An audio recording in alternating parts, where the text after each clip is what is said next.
Un saluto a tutti ragazzi, benvenuti e bentornati sul mio canale da Michele e ben ritrovati per questo nuovo appuntamento con la mitica Ford Gran Torino di Starsky e Hutch in scala 1:8, edizione Hachette 2022, uscita numero 25. Andiamo a dare un'occhiata all'interno del fascicolo. Questa è la seconda di copertina che si ripete in tutte le collezioni con i numeri utili e i servizi,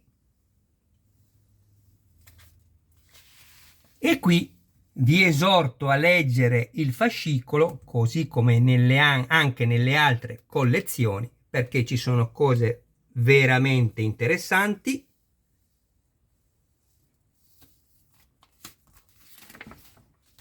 E per chi ama, oltre a questa macchina, anche i personaggi che appunto hanno condiviso con noi questi episodi meravigliosi, non può che essere interessato anche ai contenuti scritti.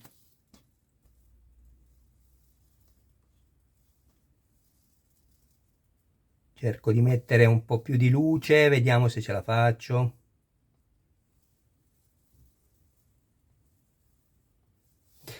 Va bene. Questo poi è il contenuto che abbiamo nel fascicolo numero 25, andremo poi a vederlo dopo nel dettaglio. Qui le varie fasi di montaggio.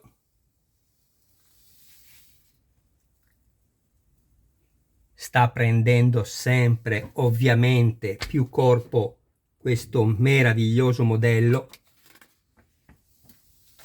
Ecco qui. Non perderti con la prossima uscita, la numero 26, i pezzi per il montaggio del telaio centrale, che è la seconda parte.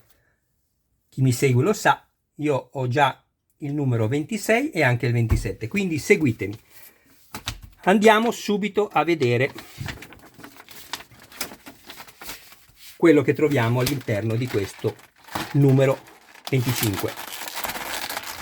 Come ho detto già nell'unboxing, è tutto in metallo, fatta eccezione per il supporto del circuito dei freni che è in plastica, la staffa, questa. Un montaggio molto semplice.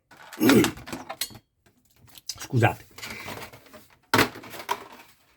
Io mi sono già portato avanti con il lavoro e vi dico quello che ho fatto. Innanzitutto ho preso del lubrificante, un cotton fioc che ho già usato per pulire i residui di grasso e un cacciavite con una buona calamita.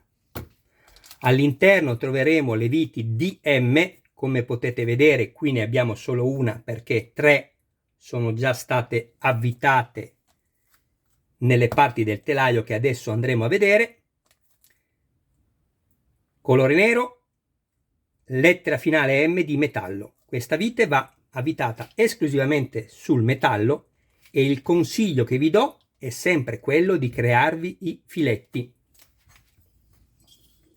Abbiamo il longherone posteriore sinistro, un gran bel pezzo di metallo, veramente grande. Il longherone centrale sinistro, anche questo in metallo, e come vi avevo già anticipato prima, il supporto del circuito freni posteriore sinistro. Bene, la prima cosa da fare: prendiamo una vite DM, la andiamo ad ungere nel lubrificante e con quella vite andiamo a crearci il filetto qui nel foro più esterno e qui, vedete, io ho già lasciato le viti. Dopo aver fatto questo, prendiamo l'altro pezzo, il più grande, il longherone, e andiamo sempre con la stessa vite a crearci il filetto qui.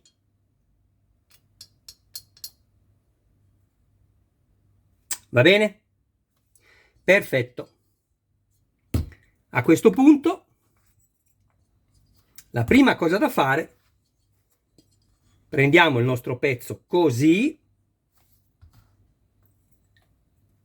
andiamo a svitare le due viti di M,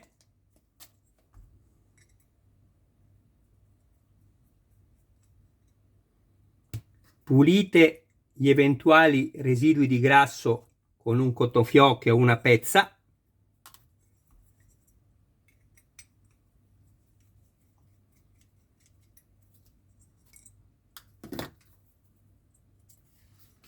vedete? Qui abbiamo il filetto che è stato creato.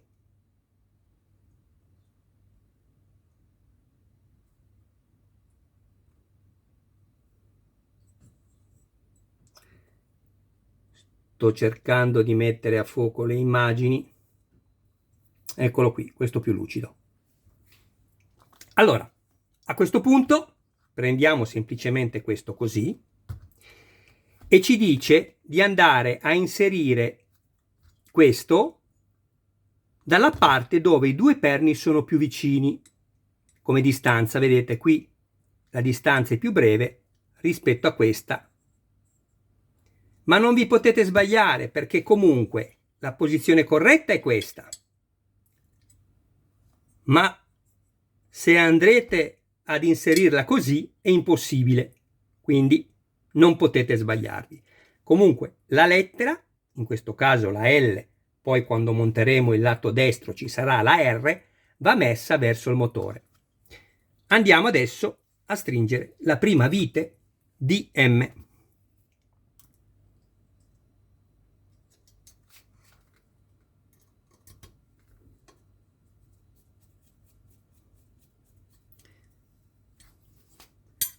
Non vi preoccupate di questo gioco, perché una volta che ci saranno tutte le barre centrali non si muoverà nulla, considerante anche che poi ci sarà il fondo da avvitare e quindi tutto verrà tenuto perfettamente in posizione corretta, senza alcun gioco. Stringete solo molto bene la vite, ecco qui. In questo caso, vedete, così non ha alcun gioco, ne ho appena così. Ma vi ho già detto che non vi dovete preoccupare. A questo punto andiamo a prendere la parte che abbiamo montato. Quanto è bella questa macchina! Se avete piacere ragazzi, iscrivetevi al canale, attivate la campanella così da rimanere sempre aggiornati su ogni mio nuovo video pubblicato. Date anche un'occhiata alla playlist, potrete trovare altri modelli. Michele vi ringrazia perché siete voi, soltanto voi, la vita del mio canale. Grazie. Eccoci qua. A questo punto dobbiamo semplicemente andare a mettere questo pezzo in questa maniera. Ecco qui. Prendiamo la vite di M, anche perché è l'unica che ci viene data in questa sessione di montaggio, non vi potete sbagliare. Giriamo il cacciavite al contrario, questo solo se avrete creato il filetto. Quando sentite il clac, avvitate.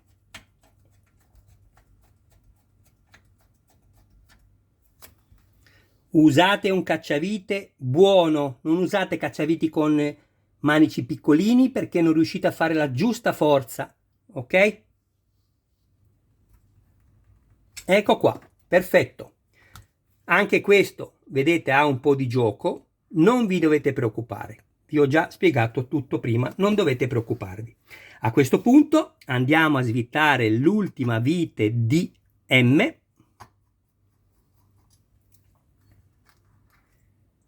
E prendiamo la staffa del liquido dei freni posteriore. Eccola qui. Come andiamo a metterla? così. Questa parte sopra deve continuare il disegno del telaio. Quindi, guardate.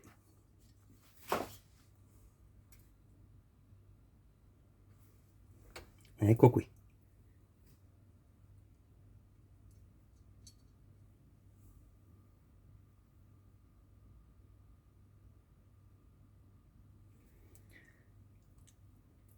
Vedete che continua il disegno del telaio? Se vado a toglierla, così invece sembra un pezzo unico. E avvitiamo la vite DM. E abbiamo finito questa sessione di montaggio numero 25. Non esagerate a stringere questa vite, perché non vi dimenticate che sì, si avvita sul metallo, però questo supporto qui è in plastica. Una volta che non si muove, non ne stringete, piuttosto allentatela un po' per non rischiare di danneggiarla. Del resto deve soltanto tenere una vaschetta dei freni, non deve fare nessun movimento dinamico. Ecco qui. Ragazzi, non riesco più a farla stare nel video. Vengono i due laterali argentati, abbiate pazienza, non è granché bello da vedere un cubo box così, però guardate quanto è grande, è gigantesca. Bene, adesso andiamo a fare una rappresentazione di tutto quello che abbiamo montato fino al numero 25. Questo è il risultato che ci fanno vedere anche nella foto. Poi procederemo al montaggio del numero 26, dove andremo a montare il lato destro, e poi il numero 27, dove andremo a montare le traverse centrali, una qui e una qui, che andrà a tenere legato questo longherone sia a destro che a sinistro. Ci vediamo dopo. Voglio andare solo a misurare quanto è lunga fino a questo punto.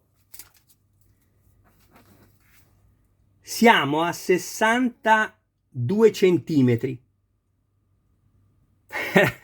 Siamo a 62 centimetri, ragazzi. Mamma mia! Ma quanto è grande!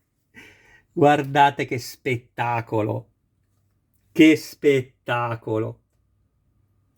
Ve l'avevo detto che era un modello meraviglioso, vi ricordate?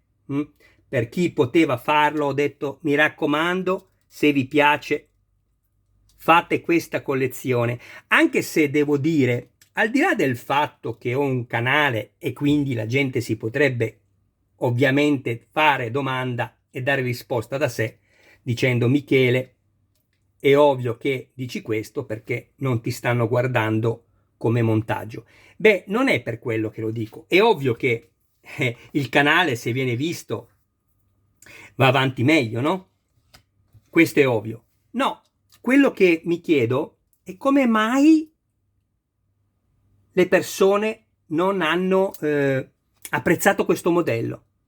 Io vi dico che non sono un grande esperto, ma è tanti anni che faccio modellismo, ho 55 anni, e ho diversi modelli di tante aziende, le Poker Rivarossi, le CMC, le Exoto, le Erpa, le Mebe Toys, le Polysteel, tante altre. Però vi dico che questo è un modello veramente fatto bene. E quando vedo che ci sono poche visualizzazioni dico è strano, perché al di là dei miei video che possono piacere o no, ma il modello non si può dire nulla. Il modello è sicuramente un modello eccezionale. Io sto sempre cercando di mettere a fuoco l'immagine. Ecco qua. Poi abbiamo questo paraurto anteriore sinistro che è meraviglioso. Funzioneranno le frecce, funzioneranno le luci posteriori, anteriori, si accenderà il motore con il sonoro.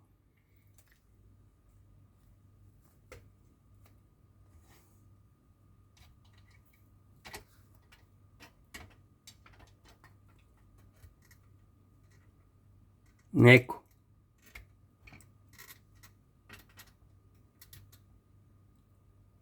Io lo trovo bellissimo. È anche vero che un modello molte volte ti lega di più quando tu lo hai vissuto da ragazzo, così come può essere per i modelli che sto facendo, i robot sul mio canale, come Mazinga Z, Robocop, Iron Man. Magari i giovani di oggi, non avendo visto questa serie, non sanno neanche di cosa io stia parlando. Probabilmente voglio pensare che sia questa la vera motivazione per la quale appunto questa macchina non è apprezzata come video, dal momento che altri che sto facendo li state guardando e questo no. Mi dispiace perché, ripeto, è veramente un modello meraviglioso. Va bene ragazzi, qui abbiamo il lampeggiante, eccolo qui. Adesso andiamo a chiudere questo video. Michele vi ringrazia del vostro tempo e vi dà subito appuntamento all'uscita numero 26, non mancate se avete piacere. Se avete anche piacere di darmi una mano, condividete i miei video nei gruppi dedicati su Facebook. Io ho un gruppo per ogni collezione che sto costruendo, sono 6 gruppi su Facebook, se avete piacere iscrivetevi, così da poter condividere le vostre esperienze, consigli o ricevere consigli o aiuti da altri appassionati, perché questo è veramente un bellissimo mondo, è veramente bello, il modellismo è qualcosa di, secondo me, meraviglioso, che ci lega tantissimo, un po' come i motociclisti, no? Io amo andare in moto, non sono un motociclista, sono un amante della moto. Mi diverto ad andare in moto, ma sono tutt'altro che un motociclista. Ecco, i motociclisti sono quelli che proprio hanno uno stile di vita che anche con la pioggia li vedi uscire. Ecco, io non sono così. Quindi amo la moto e tutto, ma non sono un vero motociclista, perché è giusto dire anche quello che è giusto. E dicevo che su questi social è bellissimo anche confrontarsi, e perché no, come è successo a me, magari far nascere delle amicizie così in maniera spontanea, che è la cosa più bella, e grazie appunto a questa socializzazione conoscere persone che diversamente non si avrebbe avuto la possibilità di conoscere. Ciao ragazzi, un abbraccio a voi e un saluto a tutti i vostri cari più cari da Michele.